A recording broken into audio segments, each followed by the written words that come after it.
En el último encuentro hablábamos del exilio de Babilonia, hablábamos del retorno de los judíos a la tierra de Israel, estuvimos hablando sobre Ezra y Nehemías o Esdras y Nehemías y intentábamos entender el fenómeno de los profetas a lo largo de varios cientos de años.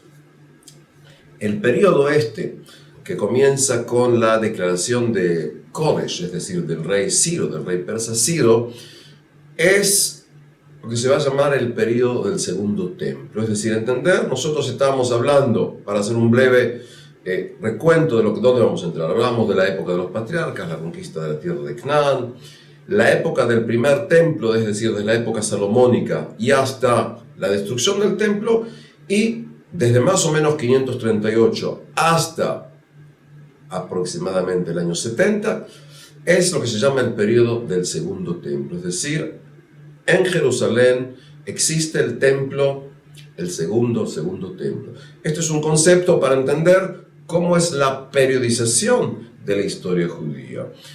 Y vamos a ver que una de las diferencias entre la época del primer templo y el segundo es que cuando hablamos de la época del primer templo hablamos de un reino unido, luego de dos reinos, Israel y Judea, que son reinos soberanos.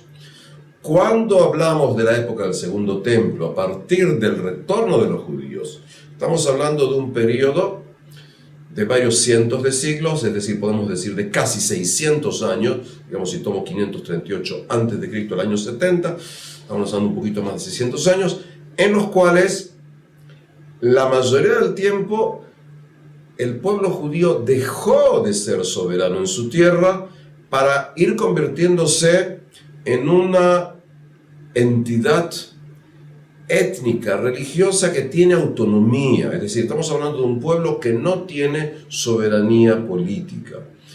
¿Por qué? Porque en este periodo, como vamos a ver, vamos a encontrar un periodo persa, un periodo de gobierno griego, un breve periodo de aproximadamente 100 años de independencia judía bajo los llamados Hasmoneos o Macabeos, y luego vamos a estar bajo el dominio romano. Es decir, en ese periodo de 600 años vamos a ver persas, griegos, independencia judía breve y el imperio romano.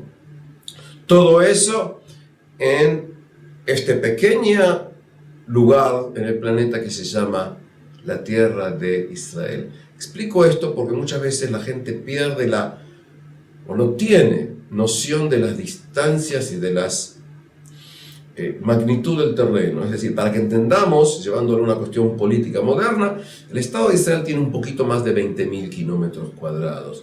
Para que entendamos, si hay aquí gente que conoce, por ejemplo, España, Israel entra aproximadamente 25 veces en lo que es España.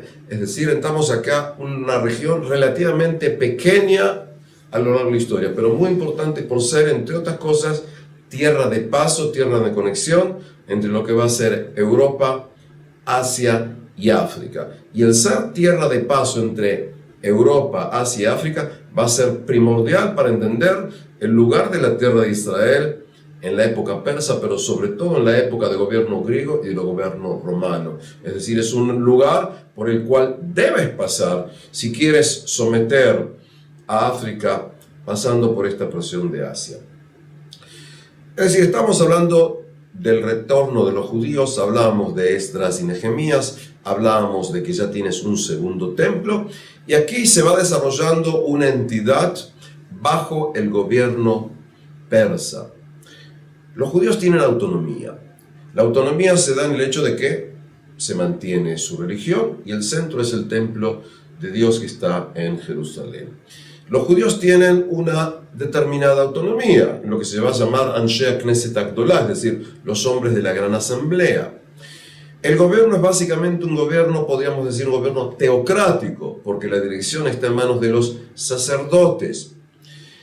El gobierno persa incluso permite que se acuñen monedas, y tal es así que tenemos una moneda en la que tenemos 3 letras, en hebreo antiguo, no todavía en el hebreo cómo se va a utilizar la escritura aramea, en la que tenemos tres letras, la letra Yud, la letra Hei y la letra Dalet, Yehud.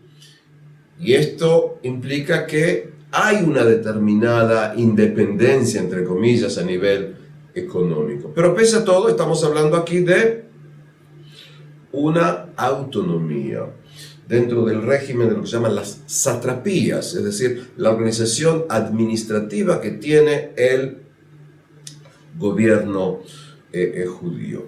Es interesante algo más destacar, y es que en la diáspora, básicamente en la zona de lo que es Egipto, durante aproximadamente 150 años, un poco más, poco menos, está discutido, paralelo al templo de Jerusalén, había un templo judío en lo que se llama Elefantina, no lejos de la actual represa de Asuán. Es decir, un grupo de judíos que llegó a dicho lugar logró levantar un templo. Y en dicho templo incluso había sacrificios de animales similares a lo que se hacía aquí en el templo de Jerusalén. Ese templo fue destruido en el siglo V a.C. por choques y roces con población local politeísta.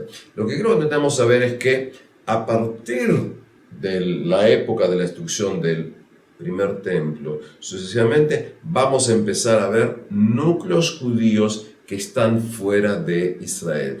En otras palabras, y esto es algo que vamos a repetir más adelante, la diáspora judía, el exilio judío va a existir siglos antes de la destrucción del segundo templo. Y ese punto importante lo vamos a destacar más adelante. Es decir, tienes acá entonces población judía bajo el dominio persa. No tienes aquí grandes desarrollos a nivel, podríamos decir, ¿sí?, de pautas de independencia, pero es la época en que más o menos, decíamos, se va terminando de escribir los textos. Dijimos más o menos los textos judíos hacia, a lo sumo, hacia el siglo IV a.C. Y en el siglo IV a.C., la zona en la que nosotros vivimos y gran parte del mundo de Medio Oriente, y no solo de Medio Oriente, va a estar sacudido por un evento con trascendencia local, mundial, es decir, internacional. ¿Y estoy hablando de qué? De la conquista griega de gran parte del mundo conocido en ese entonces. Para esto tenemos que ubicarnos en lo que es el mundo de Grecia. Estamos hablando acá, si vamos a ver aquí el mapa, si nosotros sabemos que en lo que hoy se llama Grecia, incluso parte de Turquía, se va desarrollando a partir de los siglos, nosotros conocemos con el nombre de la cultura griega, una cultura muy, muy desarrollada en muchísimas esferas, a nivel de arquitectura, a nivel de arte, a nivel de ciencia, a nivel político.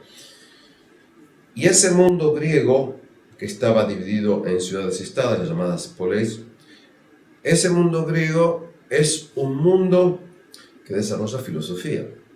Y en función de eso conocemos nombres como ser, ¿sí?, Sócrates, Platón, Aristóteles, individuos en el área de la escultura, individuos conocidos en el área de la arquitectura, en el área de las ciencias, hablamos de desarrollo de matemáticas. En otras palabras, estamos hablando de uno de los basales de lo que se va a llamar la cultura occidental. Ese mundo griego que estaba disperso tanto en la zona del Balcán como en gran parte de las islas, va a ser atacado a partir del año aproximadamente 490 a.C. por el Imperio Persa. Y así vamos a ver lo que se van a llamar las guerras médicas, es decir, guerras médicas, ¿sí?, por los llamados medos. Y aquí que a partir de las guerras médicas va a haber un contacto entre dos civilizaciones politeístas pero distintas, el mundo persa y el mundo griego. A partir de este momento, a partir del siglo V a.C., en el mundo griego va a empezar a desarrollarse el teatro.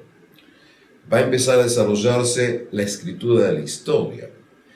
Lo interesante es que lo que se suele llamar muchas veces la más antigua, ¿sí?, obra de arte, de teatro, se puede hablar de la obra de Esquilo, que se va a llamar, ¿sí?, Los Persas, es decir, una obra teatral griega que intenta explicar en qué manera los persas toman la derrota al luchar contra los griegos.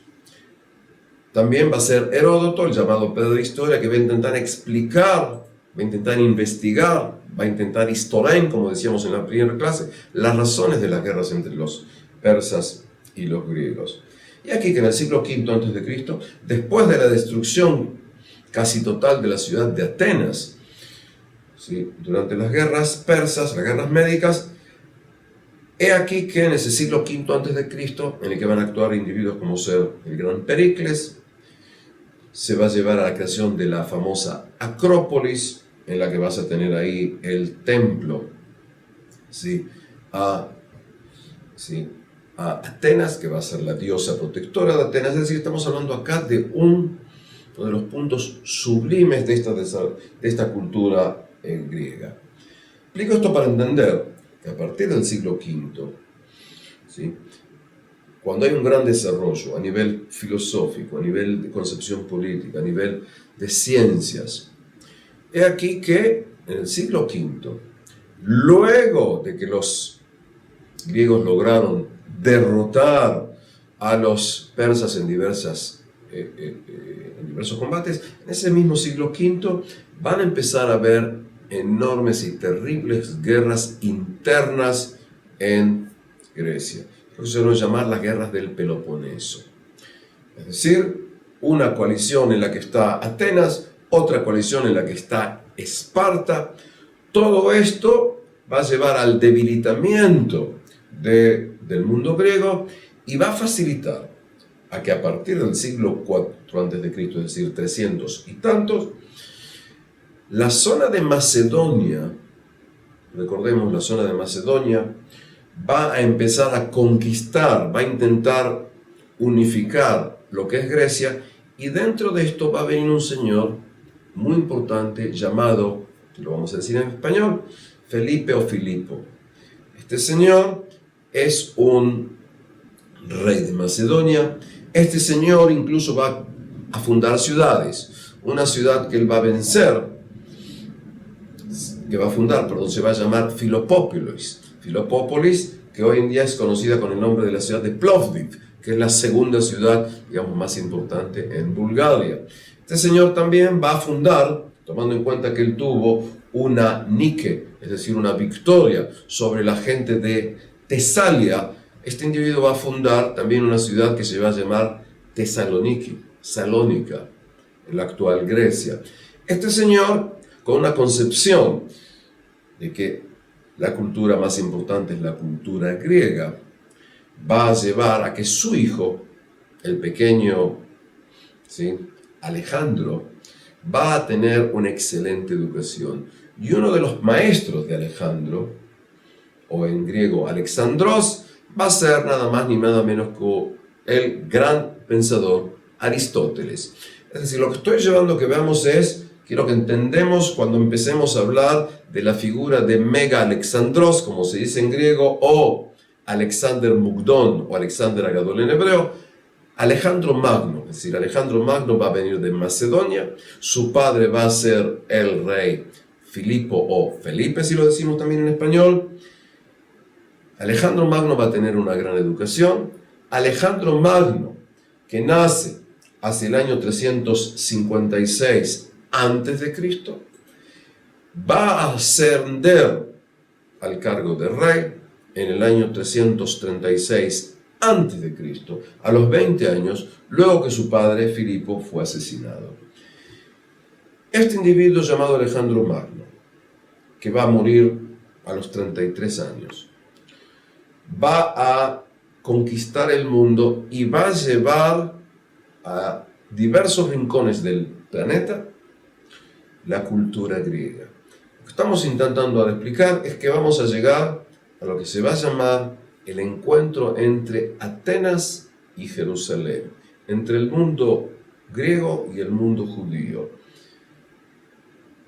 Y si tengo que poner aquí un título, vamos a hablar netamente de Atenas y Jerusalén, 2 puntos, las bases de la civilización occidental. El título quizás suene muy grande, pero evidentemente voy a intentar explicar por qué considero que en gran medida lo que va a venir luego es resultado de ese encuentro de enriquecimiento y encuentro de conflictos entre estos 2 puntos, entre Atenas y Jerusalén, entre el mundo griego, entre el mundo helenístico y el mundo judío. Para esto vamos a entender o explicar algunos puntos más, puntos que entiendo que la mayoría absoluta de los participantes conocen, pero simplemente recalcar algunos puntos de diferencia entre estos 2 lugares. Por ejemplo, la idea de dónde es el centro del universo. El mundo griego desarrolló la idea de que el centro del universo, que se va a llamar el ónfalos, está en lo que se llama el oráculo de Delfos, el oráculo de Delfi. En su momento, según las tradiciones, el dios Zeus tomó 2 águilas, los llevó a los extremos del mundo y ellos se encontraron exactamente en ese lugar que es Delfos.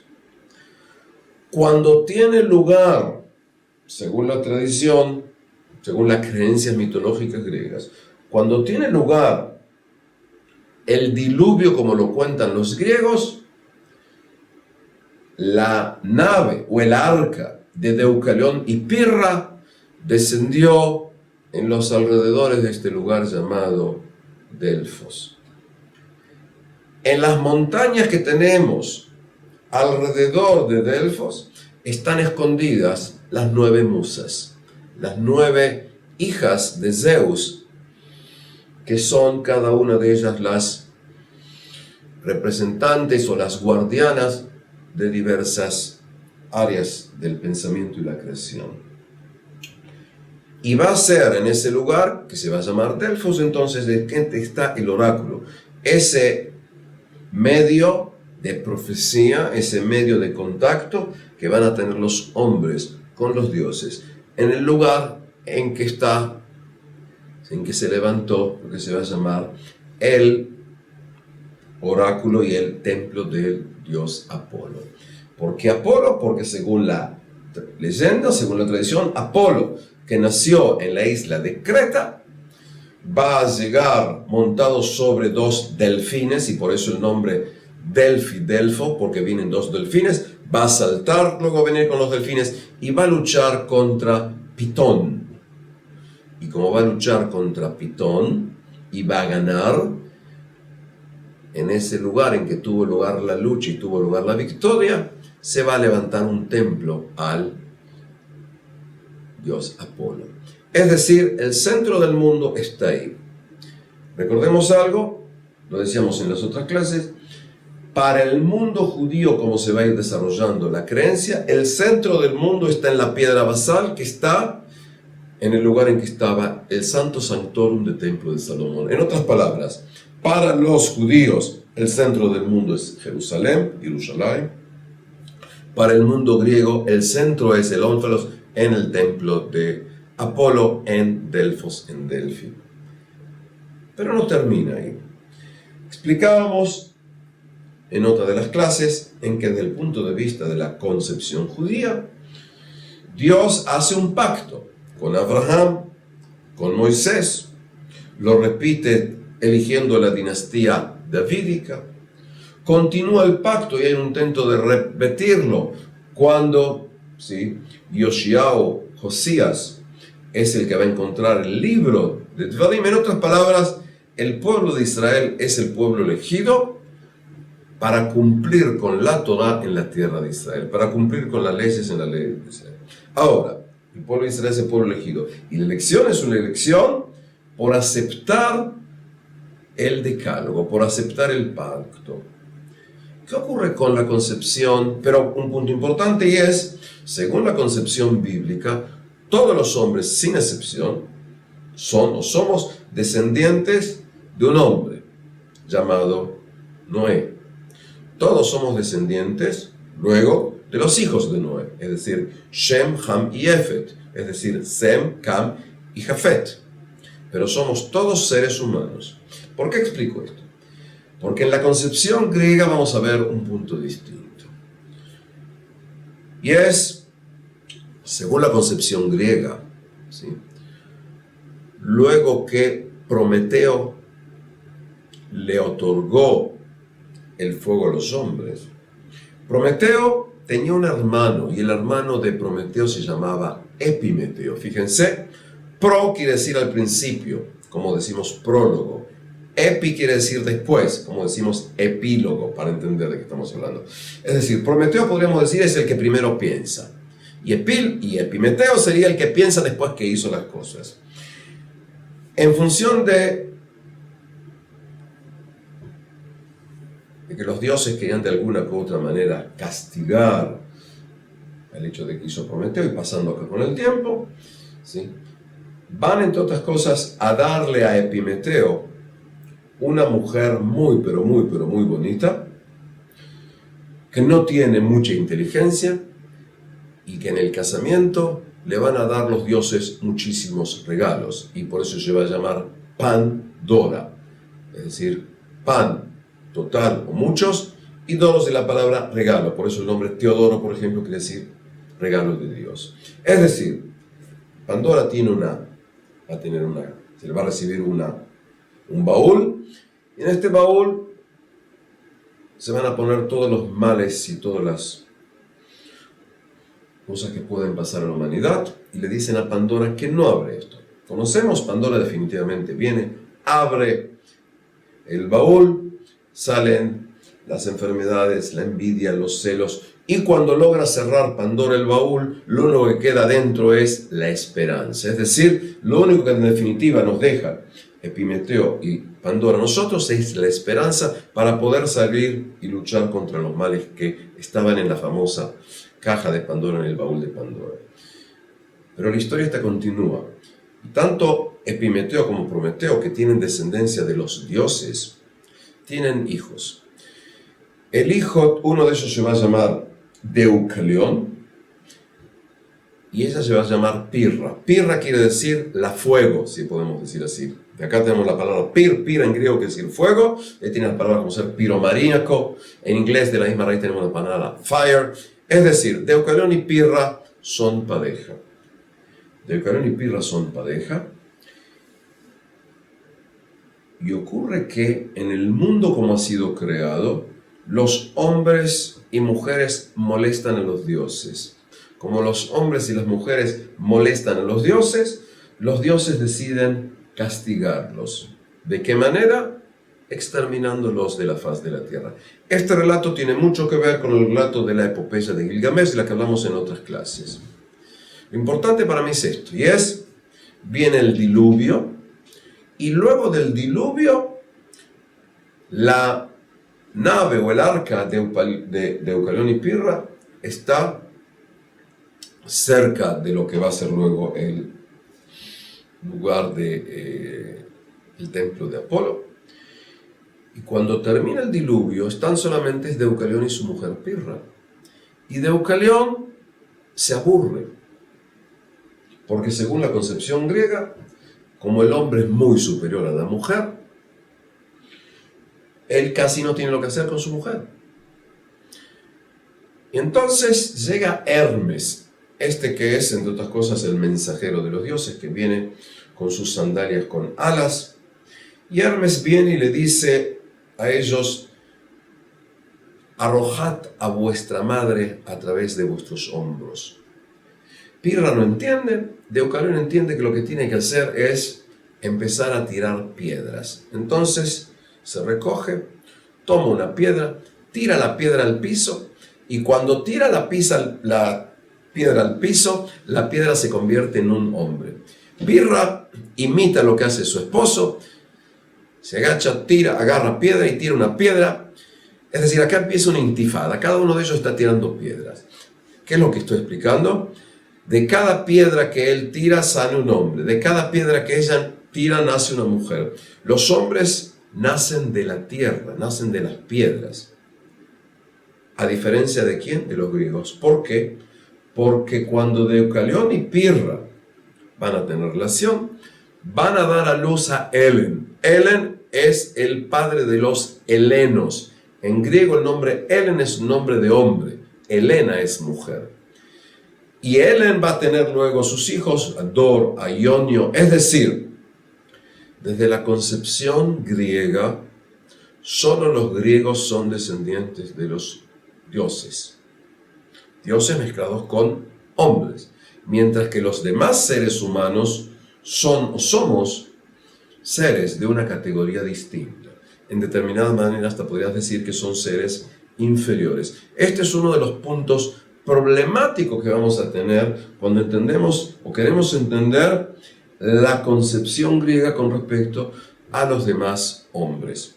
Y de esto vas a encontrar ramificaciones. Por ejemplo, los espartanos se consideraban a sí mismos descendientes directos de Heracles, como dicen los griegos, o Hércules, como dicen los romanos. En otras palabras, cuando veamos la conexión entre el mundo griego y el mundo judío, vamos a encontrar acá dos mundos. Uno es un mundo en que el centro es Jerusalén y todos los hombres somos iguales, y para ser parte del pueblo de Israel tienes que recibir la Torah de Israel.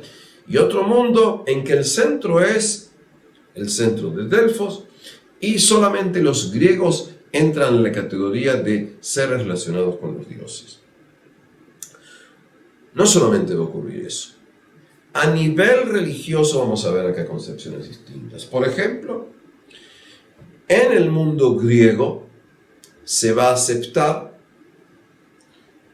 según la mitología, según las creencias, las relaciones entre hermanos y hermanas, relaciones sexuales. Por ejemplo, Zeus, que es el jefe de los dioses en el Olimpo, va a tener como pareja a su hermana Hera.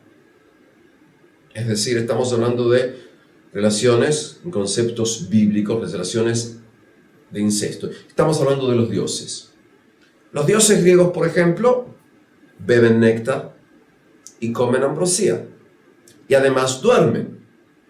Y tienen relaciones sexuales entre ellos.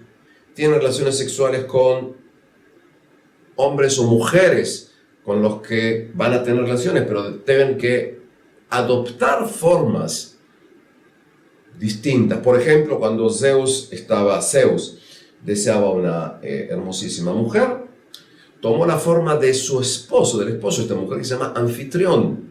Y de esta manera va a nacer luego Hércules. Es decir, Hércules va a ser hijo de Zeus y de una mujer. Cuando Zeus va a desear a Europa, una princesa fenicia, va a tomar forma de toro y por eso va a raptar a Europa y la va a llevar a Fenicia. Y ahí va a nacer, ¿sí? Como resultado de la relación de ellos, va a nacer Minos. Y la esposa de Minos va a tener relación con un toro y de esta manera van a nacer el Minotauro. Es decir, que es mitad hombre y mitad toro. Los relatos estos nos llevan a entender que en la concepción religiosa, mitológica griega, los dioses son como los seres humanos, porque comen, beben, tienen relaciones sexuales, odian, aman, tienen envidia, tienen forma. Hay relaciones sexuales incestuosas, hay relaciones sexuales con animales, como es la esposa de Minos con el toro. Estos conceptos son conceptos abominantes, el concepto de lo que es la moral bíblica. La moral bíblica va a prohibir relaciones entre hermanos, entre hijos e hijas, con los padres, va a prohibir relaciones sexuales con animales. Y lo que es más importante, en forma absoluta, el Dios de los judíos no tiene sexo, no tiene forma, no tiene características humanas, no necesita dormir, no necesita comer, no necesita beber. En otras palabras, estamos hablando acá de un mundo politeísta griego con un mundo monoteísta judío. Son dos mundos conceptualmente distintos, absolutamente distintos. Por supuesto, mundos que van a chocar en gran medida. Y además tenemos otras diferencias. Es decir, si nosotros hablamos y digamos que consideramos en este momento que tienes más adelantos, con comillas, cuidado con este término, la concepción moral judía, vamos a ver que los griegos tienen mucho más adelantos, nuevamente entre comillas, en muchas otras dimensiones. Hablábamos de ciencia, cuando hablamos de cálculos en el mundo de la astronomía, en el mundo de lo que se va a llamar la geometría, en el mundo de la biología, de la botánica, de las aritméticas, de las matemáticas. En todo esto, evidentemente, que el mundo griego es un tesoro de incalculables dimensiones. Ahora, el mundo judío en este nivel es mucho menos desarrollado, tiene muchos menos logros. Pero hay otra cuestión también muy importante en la que luego vamos a hablar de choques. El mundo griego desarrolla la concepción de la política. Y la política está relacionada con lo que se hace en la polis, en dicho lugar, en la ciudad. Desarrollan instituciones en forma sistemática. El mundo griego también va a desarrollar en forma digna de admiración, perdón por la subjetividad, todo lo que es la cuestión del mundo de la estética. Y la estética implica la arquitectura, estética implica escultura, estética implica el desarrollo y el culto al desarrollo del físico. Por ejemplo, la idea del gimnasión. El gimnasión o el gimnasio, la palabra viene del gimnos, que quiere decir desnudo. ¿Por qué? Porque en el gimnasio se practica lo que llamaríamos gimnasia desnudos. En lo que se llama palestra, en las palestras hay técnicas de lucha en el mundo griego. No solamente eso, desde parece ser el año 776 a.C., es decir, cuando por supuesto existen todavía los dos reinos, el de Israel y Judea, se calcula que más o menos en el año 776 a.C., en un lugar llamado Olimpia, en la zona del Peloponeso, tiene lugar por primera vez lo que se va a llamar Juegos Olímpicos. Es decir, en el Juego Olímpico se va a intentar explicar la importancia de la destreza física y vas a tener diversas áreas: el saber tirar jabalina, el salto, la lucha. Esto es un punto importante, porque el mundo griego admira al cuerpo. Esto no existe, podemos decir, en concepciones judías. El mundo judío va a intentar desarrollar mucho más la idea de lo que se llama el desarrollo espiritual. Acá tenemos que agregar algo que se me ocurre a mí que es muy importante, y es tomar en cuenta, por ejemplo, la expresión que tenemos en el libro de Génesis, capítulo 8, versículo 21. Y en hebreo dice: Yetzer leva Adam ra min ne'urav, que en traducción sería: el instinto del corazón del hombre es malo desde su juventud. Vuelvo a repetir, desde su juventud, no desde el momento en que nace. Este versículo, que va a ser muy discutido a lo largo de la Edad Media, generalmente se entiende en función de qué es la juventud, qué es la adolescencia. Es el momento en que se empieza a desarrollar, básicamente, no en conceptos freudianos, los conceptos freudianos son modernos, digamos, sino del momento en que el niño deja de ser niño para ser un adulto, implica con el instinto sexual. Es decir, vamos a ver que la idea de sexo en el mundo judío va a ser distinta a la idea del sexo en el mundo griego. En otras palabras, vamos a ver aquí dos mundos conceptuales, uno el mundo griego, el otro mundo judío, que en muchísimos puntos van a ser opuestos en forma total, van a ser antagónicos en forma absoluta. Y esto lo tenemos que tomar en cuenta en algún momento aquí cuando hablemos del encuentro entre estas dos civilizaciones. Y lo voy a desarrollar más cuando hablemos de la primera traducción de la Biblia, y luego explicar la cuestión de la palabra Biblia al griego, la llamada Septuaginta. Eso lo vamos a hacer más adelante. Entonces, hablamos acá de dos mundos conceptuales. En el año 336 a.C., decíamos, un joven llamado Alejandro, que luego va a entrar en la historia con el nombre de Alejandro Magno, el gran Alejandro, asciende al poder. Alejandro Magno tenía una gran educación y dijimos que uno de sus maestros particulares era Aristóteles, el gran Aristóteles. Alejandro Magno, entre otras cosas, quiere conquistar al mundo. Y él lo va a explicar hasta donde sabemos. Él quiere hacer dos cosas. Uno de ellos quiere venganza, quiere vengarse contra los persas. Recordemos que en las dos guerras médicas, ¿sí?, aunque ganaron los griegos, eso llevó a grandes destrucciones. Grandes destrucciones dentro del mundo griego, incluso la gran destrucción de la ciudad de Atenas. Es decir, más de uno de ustedes, si quizás se recuerda, ¿sí?, los griegos ganaron en las batallas de Maratón, tuvo lugar la gran derrota de un señor llamado Leónidas de Esparta, con la tradición de sus 300 luchadores en lo que se llama el Valle de las Termópilas. Pero pese a eso, hubo destrucción. Y Alejandro Magno quiere venganza, quiere vengarse por lo que los persas hicieron más de 150 años antes de lo que él va a hacer. Segundo, Alejandro Magno considera que hay una sola cultura. Y la cultura es la cultura nuestra, de los helenos, la cultura griega. Y Alejandro Magno quiere no solamente una conquista territorial, él quiere llevar a una conquista espiritual, religiosa, cultural.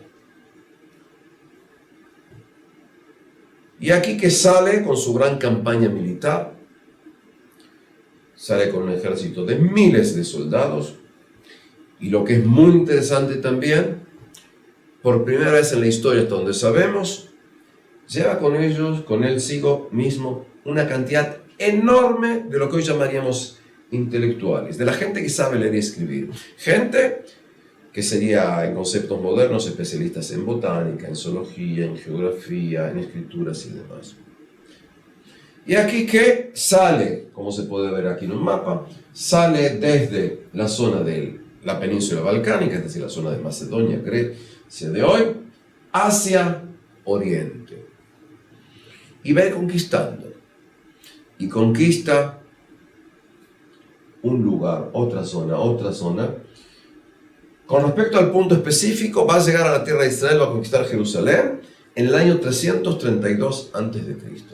Es decir, ¿cuándo va a empezar la conquista griega aquí? En el año 332 a.C. Es el año en que termina aquí en la zona de Israel el gobierno persa. En las conquistas de Alejandro, él va a llegar también a la llamada en español la ciudad de Persépolis, la antigua, hermosa, increíble, riquísima capital del imperio persa. Y luego que la capital del imperio persa es sometida, se rinde, va a dar la orden de quemar esta ciudad en forma absoluta. Sí, Alejandro Magno quema, destruye, y luego vamos a seguir hablando de esto, y continúa en dirección al centro de Asia, hacia zonas de lo que hoy sería aproximadamente, llega hasta la zona de lo que hoy sería Uzbekistán, lo que serían lugares como Samarcanda, Tashkent. Por otro lado, llegan y cruzan hacia la zona del sur, o sea, del pero parte más del sur, llegan hasta zonas, ¿sí?, de la cercana India actual. Ahí sus soldados dicen, hasta aquí, estamos cansados, y va a retroceder. Alejandro y su ejército también va a conquistar gran parte de lo que hoy es Egipto. Y durante esta campaña, de no muchos años, porque Alejandro va a terminar muriendo en el año 323 a.C., es decir, teniendo 33 años, Alejandro va a fundar, parece ser, por lo menos 20 ciudades a las que les va a dar dos nombres. Uno de ellos va a ser su nombre, Alejandro, y por eso vas a tener ciudades que se van a llamar Alejandría. La más conocida de todas, por supuesto, Alejandría en Egipto. Es decir, Alejandro Magno va conquistando. Alejandro Magno va con su ejército a quemar, robar, violar, destruir, pero también va a llevar cultura. Sí, evidentemente lo que estoy explicando aquí es también con un tono irónico, es decir, a veces gente considera que individuos como ser Alejandro Magno, Napoleón y demás, como que llevaron con comillas o sin comillas cultura, y a veces se olvidan o con comillas les disculpan las atrocidades que han hecho en nombre de esa cultura. Es decir, por eso tenemos que entender, hay destrucción, hay violaciones, hay robos, y también, y lo agrego aquí, va a llevar la cultura griega. Y la cultura griega se va a imponer, en muchos lugares se va a imponer en una forma muy sencilla. Es decir, por ejemplo, cuando Alejandro llega a diversas zonas de Persia, va a tomar a princesas persas, jóvenes, que hoy diríamos es jóvenes o mujeres, de 12 años, de 15 años, de 16 años, y las va a casar con partes de sus oficiales. En otras palabras, está tomando niñas que solo saben persa para casarlas con los oficiales griegos. Desde mi concepción personal, estás hablando aquí de una violación en masa para intentar gobernar dicha zona. Paralelamente a esto, se van a tomar muchísimos jóvenes, hombres, es decir, niños, adolescentes, a los que se los va a querer educar en los valores de la cultura griega. En otras palabras, empieza aquí un proceso que es el proceso de helenización, es decir, el proceso de difundir la cultura griega, a veces en forma amistosa, en forma pacífica, y otras obligando a la población. Es decir, vamos a hablar acá de un proceso de, vuelvo a repetir, de helenización. Y cuando hablamos del proceso de helenización, estamos hablando del intento organizado de llevar la cultura griega a ocupar el lugar de la cultura local, y a veces se va a mezclar, se va a amalgamar con la cultura local. Eso es lo que vamos a hablar del proceso de helenización, de llevar la cultura griega, de llevar la koiné, de llevar estos conceptos para tratar de crear un mundo griego en las zonas conquistadas. Ahora bien, Alejandro va a morir, según las fuentes, de una enfermedad que tuvo, parece ser, cuando estaba en las zonas cercanas a la India, y va a morir teniendo 33 años. Con los años, sobre todo en los últimos, en el siglo XX, que tanto les gusta lo que llaman teorías de conspiración, hay quienes piensan que quizás no murió, sino quizás lo mataron. Pero uno puede desarrollar cualquier idea, total, no está eso demostrado, digamos. Desde el punto de vista de los documentos, estaba enfermo y muere. Lo que sí va a ocurrir es que Alejandro, en los últimos años, pasó un proceso por el cual se consideraba a sí mismo casi Dios o descendiente de los dioses, e incluso pedía que le rindieran culto. Incluso llegó a matar a conocidos, a amigos, en lo que se llaman disputas de gente que estaban ebrios, es decir, el último periodo de su vida era un periodo bastante problemático. Esto dio lugar a orígenes a todo tipo de teorías más o menos aceptadas, incluso las pueden ver a veces en películas hollywoodenses que no tienen casi ninguna raíz en lo que se llaman los pocos documentos o los muchos documentos históricos. ¿Dónde está enterrado Alejandro Magno? Se considera que en la zona de la ciudad de Alejandría en Grecia, en Egipto, por supuesto, y cada tanto vemos en noticieros que quizás se encontró la tumba de este señor. Es decir, Alejandro Magno ocupa un lugar muy importante en la historia. Y cuando pasen los siglos, van a ser individuos que van a querer repetir sus, con comillas, hazañas. Uno de ellos va a ser Napoleón Bonaparte. Pero no estamos hablando de eso, sino entender la imagen de Alejandro en la historia. Alejandro llega aquí. Una leyenda judía dice que cuando Alejandro llega a Jerusalén, desciende del caballo y cuando ve a un anciano que es un sacerdote, viene y habla con él y le dice, entre otras cosas, que a este anciano judío lo vio en uno de sus sueños y él le decía que iba a ser gobernante de gran parte del mundo. Es decir, es una leyenda judía con respecto a Alejandro, porque Alejandro va a tener importancia en la historia de los judíos. Cuando Alejandro muere en el año 323 a.C., empieza, como muchas veces en la historia, una lucha entre sus generales. Porque la pregunta es, ¿quién gobernará ahora luego del deceso, luego de la muerte de Alejandro? Y aquí podemos ver en el mapa diversas zonas. Para mí lo que me interesa básicamente son dos zonas. Una es la zona, lo que se va a llamar básicamente la zona de Egipto, cuando hay un general llamado Ptolomeo Lagos es el nombre, va a ser el hombre fuerte, y él va a sentar su sede en la ciudad de Alejandría. Durante siglos, esta ciudad, Alejandría, va a ser, digamos así, la capital de las zonas de Egipto, y va a fundar una dinastía. La dinastía que en español tiene dos nombres, o dinastía ptolomeica o dinastía lágida. Ptolomeica por su nombre Ptolomeos, lágida por Ptolomeo Lagos. Generalmente se usa el término dinastía ptolomeica. En hebreo, Ptolomeos es Talmai, y la dinastía del Ptolomeo se va a decir Beit Talmai, la casa de Talmai. Y la dinastía esta va a existir hasta el siglo I a.C., y Cleopatra, la famosa Cleopatra, la reina de la hermosa nariz, como van a decir algunos individuos de la antigüedad, sería la última representante de la dinastía ptolomaica. En la zona del norte, como vemos aquí en el mapa, hay una ciudad llamada Antioquía. Y Antioquía va a ser la capital de Antíocos Seleucos. Es decir, acá vamos a ver que va a empezar lo que se va a llamar en español la dinastía de los Seleucidas. ¿Por qué de los Seleucidas?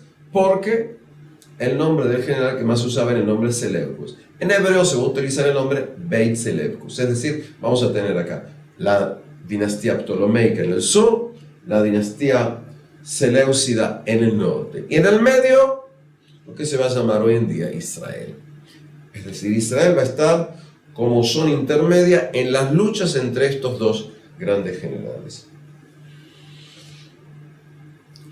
Empieza a ver aquí un proceso, entonces tienes la lucha, y para hacerlo en forma más o menos redonda, aproximadamente, luego de diversos combates, en que la zona de Israel pasa de un lado al otro, ¿sí? Luego de los combates que vienen con la muerte de Alejandro, hasta el año 200 antes de Cristo, es decir, en un periodo un poquito más de 100 años, la tierra de Israel estará bajo hegemonía, bajo gobierno, bajo dominio de los Ptolomeos. Es decir, cuando yo digo la actual Jerusalén, está bajo gobierno, bajo directiva, bajo economía, bajo hegemonía de la casa de los Ptolomeos, que tiene su base ¿en dónde? En Alejandría. Ya lo adelanto, simplemente para que nos ordenemos en nuestra cabeza. A partir del año 200 antes de Cristo, los individuos de la dinastía de los Seleucidas, en la lucha contra los Ptolomeos, logran conquistar la tierra de Israel. Y entonces, desde el año 200 antes de Cristo, la tierra de Israel va a estar bajo la dinastía de los Seleucidas, cuya capital es la ciudad de Antioquía. Antioquía hoy en día, en el siglo XXI, pertenece a Turquía, es una ciudad en Turquía, Turquía moderna, por supuesto. Ahora bien, ¿qué es lo que ocurre en este periodo? Y este periodo para mí es ahora desde la venida de Alejandro Magno en el año 332 a.C. hasta que lleguemos al año 167 a.C., hasta que comience lo que luego vamos a llamar la rebelión de los Hasmoneos o de los Macabeos. En hebreo, la rebelión de los Hashmonaim o Macabeim. ¿Qué es lo que ocurre aquí? Hay judíos en Israel. Hay judíos, recordemos todo el tiempo, hay judíos en lo que se va a llamar el Imperio Persa. Porque recuerdo lo que habíamos dicho, es que más o menos el 90% de los judíos que estaban en Babilonia, Persia, no regresaron a Israel. Van a ir viviendo judíos en diversos lugares del imperio que creó Alejandro Magno. Es decir, que judíos van a empezar a salir en forma normal de la tierra de Israel. ¿Y por qué van a salir ahora? Porque buscan su futuro en otro lugar, por cuestiones socioeconómicas. Es decir, gente abandona el lugar en que nació.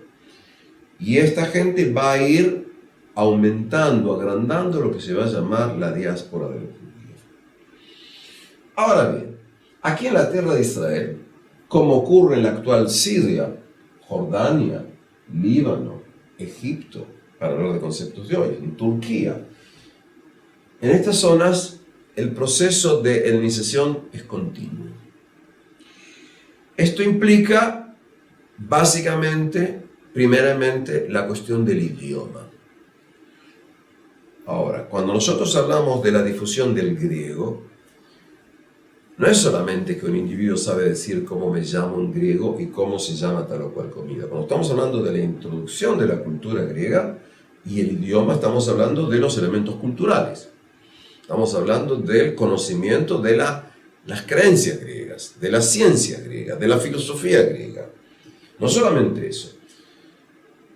Luego de la venida de Alejandro Magno y continuando con los Ptolomeos y luego con los Seleucidas, se van a ir creando lo que se va a llamar polis, es decir, va a haber un intento de crear poblaciones siguiendo el modelo griego. Es decir, modelo griego implica una ciudad. Modelo griego implica que se va a crear un temnos, es decir, una zona sagrada en la cual van a estar los templos. Es decir, simplemente hablando de desarrollo urbanístico, una de las diferencias entre la ciudad griega y la ciudad romana es que en la ciudad griega, en un lugar llamado la zona del templo, la zona sagrada, ahí tenían lugar los templos. Solo ahí. Generalmente se hace en la zona alta, en lo que se va a llamar la Acrópolis. Mientras que, cuando vengan los romanos, dentro de los romanos, los templos van a estar mezclados con otro tipo de construcciones. ¿Qué ocurre aquí? Empieza a haber un desarrollo de la influencia griega. Influencia griega implica que se van a construir gimnasios, es decir, lugares en los que se van a practicar ejercicios físicos, diríamos, o gimnasia, estando desnudos. En diversos lugares se va a empezar a traer esa gran creación griega que se va a llamar el teatro.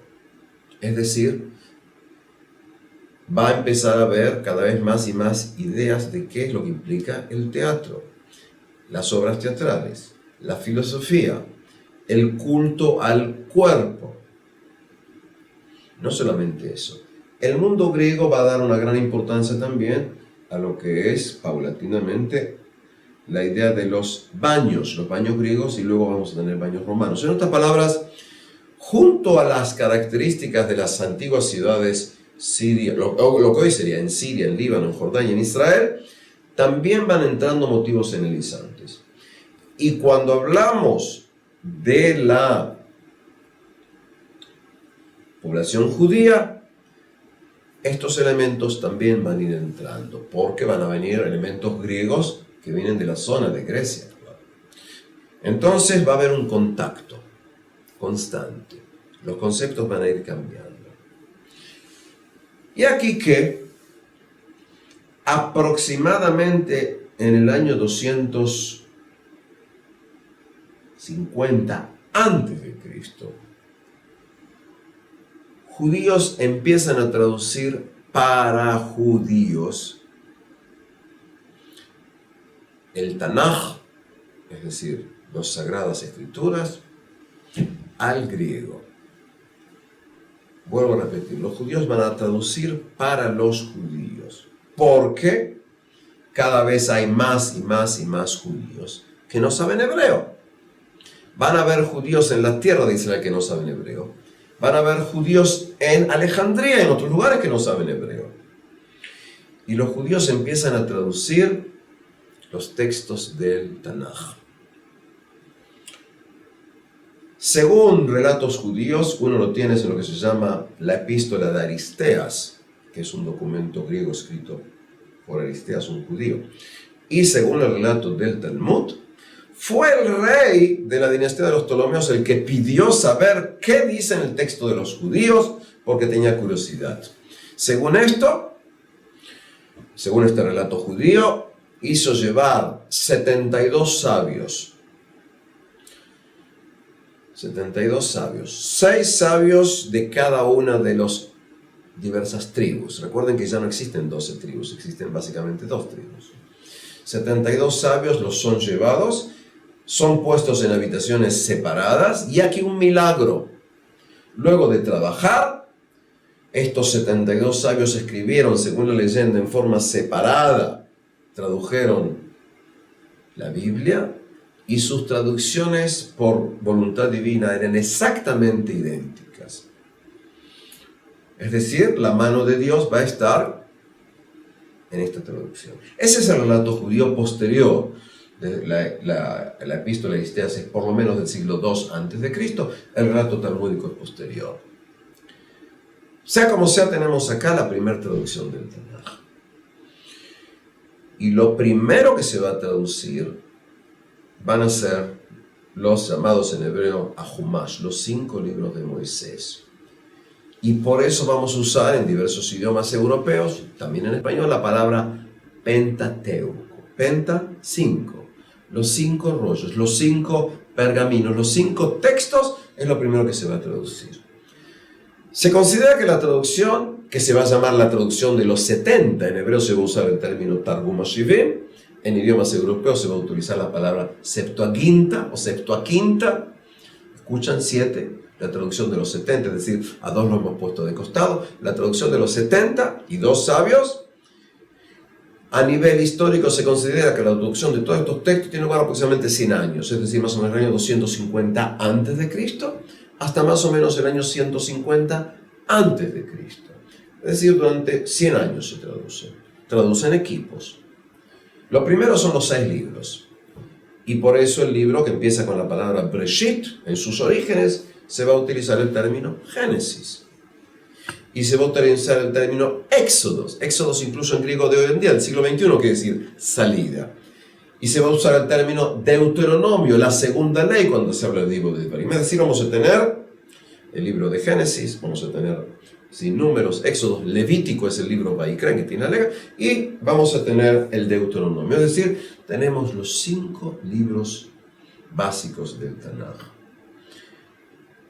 Y lo que se va a usar cuando hablemos de todos los textos, se va a utilizar la palabra Biblia. Y la palabra Biblia en griego quiere decir los libros, es en plural, no en singular. Biblia quiere decir los libros.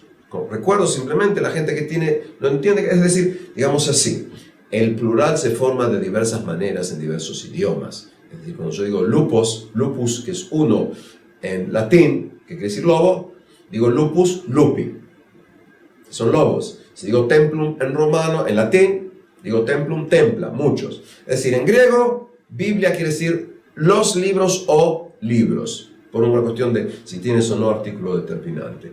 En hebreo diríamos sfarim o hasfarim. Y cuando digo libros o los libros, estoy hablando de los libros sagrados.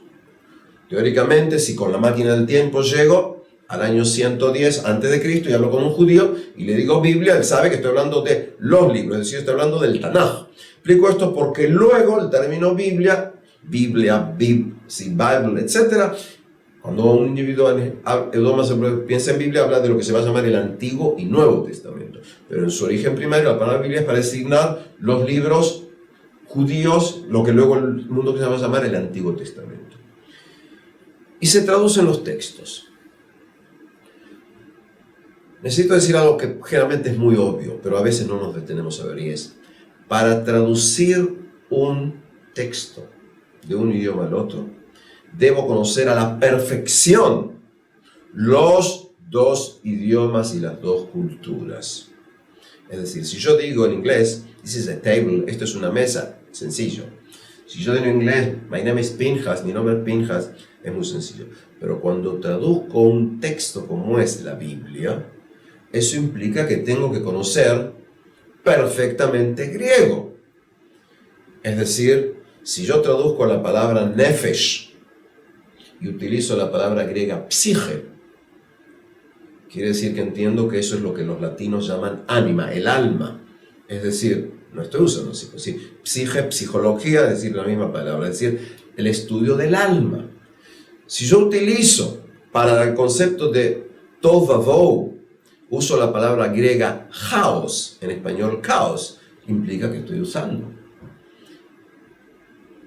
Si traduzco la palabra alma, como figura en el libro de Isaías, capítulo 7, versículo 14, y utilizo la palabra griega partenos, sé griego, estoy explicando y voy a llevar un problema para los judíos, porque partenos en griego quiere decir virgen.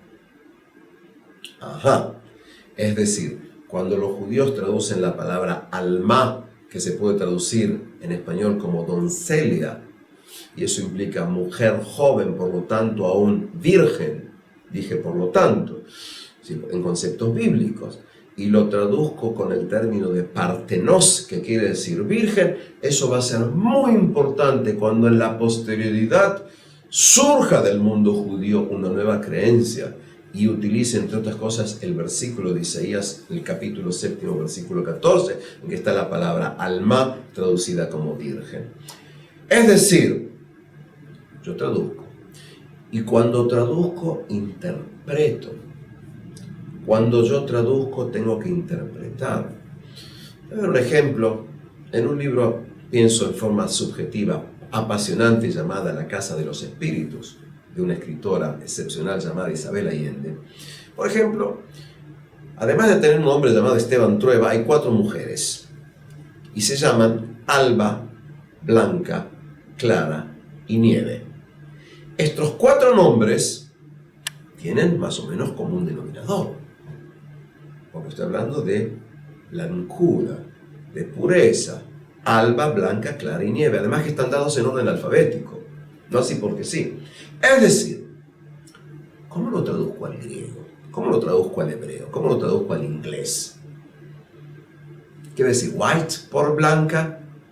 Es decir, el problema de la traducción es un problema fundamental en textos teológicos, sobre todo porque estoy hablando de lo que se llama el mensaje divino. Tenemos que recordar que desde la concepción judía, el hebreo es lengua sagrada. En otras palabras, es el idioma en que Dios otorgó su mensaje. Y cuando tengo que traducir, entro en problemas terribles. Voy a dar otro ejemplo. Adam, en hebreo, según el concepto bíblico. Viene de la palabra Adamá, que quiere decir tierra. En español diríamos Adán con N. ¿Cómo lo vamos a llamar al primer hombre? ¿El terráqueo? Es decir, lo estoy llevando para que entendamos qué ocurre acá. Javá quiere decir, Eva quiere decir la viviente. Cuando yo uso términos como ser, Jacob, está relacionado con la palabra Akev, talón. Itzhak se va a llamar Isaac porque se rieron. ¿Cómo le voy a llamar al niño que llamó Isaac? ¿Lo voy a llamar el risueño? Es decir, el nombre tiene significado cuando hablamos en conceptos de teología. La traducción tiene un peso. El texto este que se llama Septuaginta va a ser un término muy importante. Y esto es lo que tenemos que tratar de ver, y con esto vamos a continuar en la próxima clase.